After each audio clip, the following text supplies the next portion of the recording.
There are people who stand at the edge of every choice as if the ground beneath them might shift. A simple yes or no becomes a quiet storm inside their mind. They replay possibilities the way others replay memories, slowly, carefully, almost tenderly. To outsiders, it looks like hesitation, but inside it feels like survival, because every small decision carries a weight they can't explain, a fear of consequences that rarely come yet always feel close.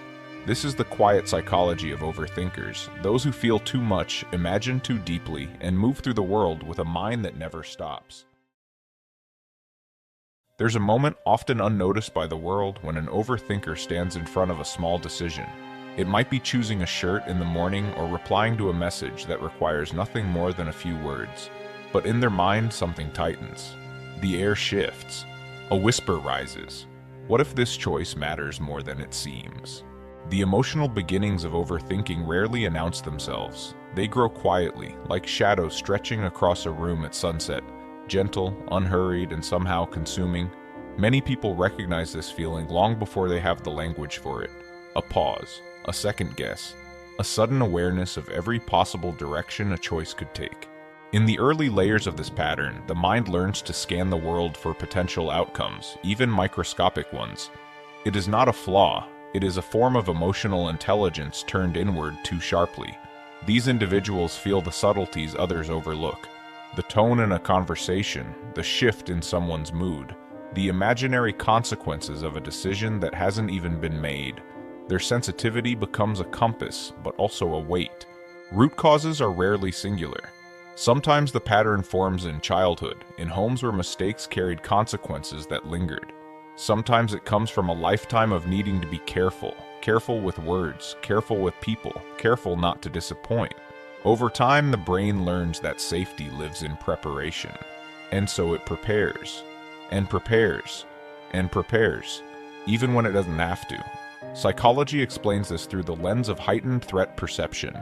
The amygdala, the brain's alarm system, fires more often, warning of problems that don't exist.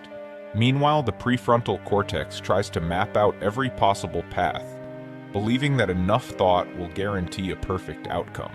But there is no perfect outcome. Only choices, only moments, only the unpredictable flow of life. For an overthinker, this truth becomes the quiet conflict.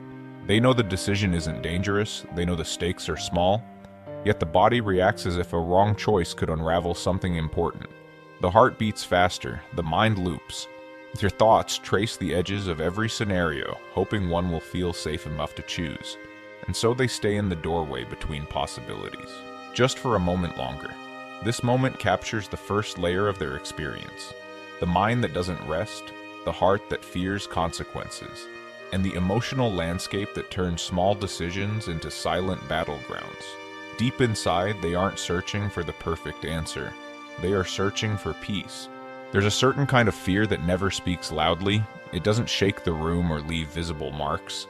Instead, it settles into the smallest corners of the mind, shaping choices from the shadows.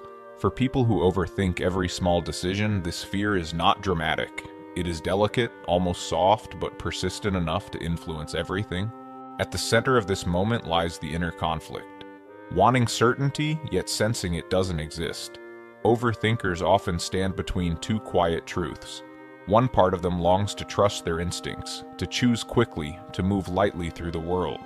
But another part fears the possibility of regret, even when regret has rarely shown its face. It is not the regret itself they fear, but the idea of having caused it. Every choice becomes a question of responsibility. Every pause becomes a negotiation. Many of these fears trace back to origins rooted in early emotional environments. Some learned very young that certain choices led to disappointment or disapproval. Others grew up in places where the smallest mistake invited criticism, not conversation. And some simply became the careful ones in their families. The ones who learned to anticipate emotional weather, who learned to make themselves small to keep the peace. These subtle experiences build a worldview in which decisions feel heavier than they truly are. Psychology describes this as hypervigilance of outcomes, the mind's attempt to prevent emotional harm through overanalysis. It is not irrational, it is protective. The brain believes it is creating safety through foresight, yet this protection comes with a cost. Inside the overthinker, a resistance forms. They want to trust themselves, but their mind keeps replaying the same possibilities. They want to choose quickly, but something inside whispers, "Wait, think again." This whisper isn't fear of the choice, it is fear of failing themselves, a fear of confirming what they secretly worry might be true, that they are too clumsy, too uncertain, too flawed to choose easily. Attachment psychology gives these fears a shape. People who experienced unpredictability in close relationships often develop a heightened sensitivity to loss, rejection, or emotional shifts. Even when the present is safe, their body remembers the old patterns. Something small can feel large. Something simple can feel risky.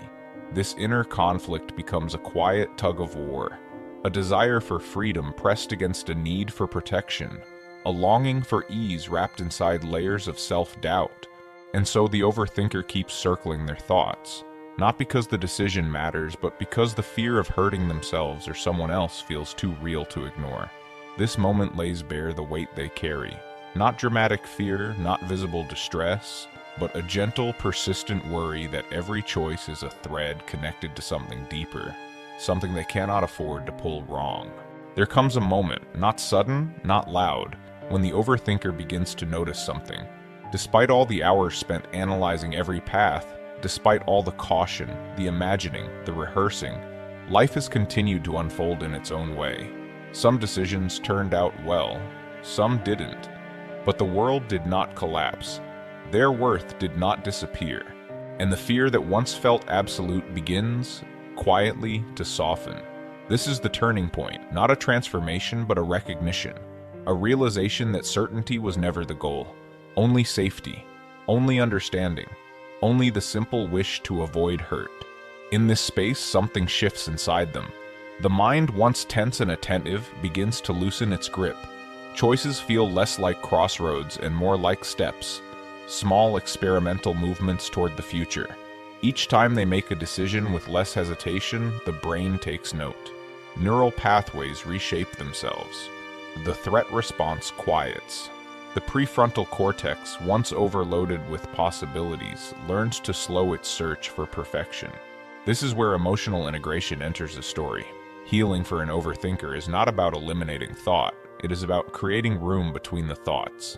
A gentle separation, a pause without fear, a breath that is not followed by a question. Slowly, subtly, they begin to trust the idea that a choice can simply be a choice, nothing more. Not a test of character, not a prediction of the future, not proof of their worth, just a moment in time shaped by who they are in that moment. And if another moment brings new understanding, that too is allowed. Psychologically, this is the process of cognitive flexibility, the brain's ability to shift perspectives, to release rigid expectations, to accept uncertainty without spiraling into threat mode. For many overthinkers, this flexibility feels like a new language at first, unfamiliar, fragile, but beautiful in its simplicity. The healing is not linear. There are days when the mind still circles, when old fears rise quietly, asking familiar questions. But now there's a new soft voice layered beneath them, a voice that says, "You've made many choices before. You survived them all." The integration happens slowly, through ordinary days, through small decisions made without ceremony, through the gentle understanding that mistakes are not catastrophes, but human experiences. And in this understanding, a new kind of calm begins to grow. Not the calm of certainty, but the calm of acceptance. The calm that comes when a person realizes they no longer need to control every outcome to feel safe. They only need to be present with themselves. In the end, the overthinker does not become someone who never questions. They become someone who knows that questions don't have to hold them hostage. The mind learns to breathe again, not because fear disappeared, but because they finally learned to live beside it.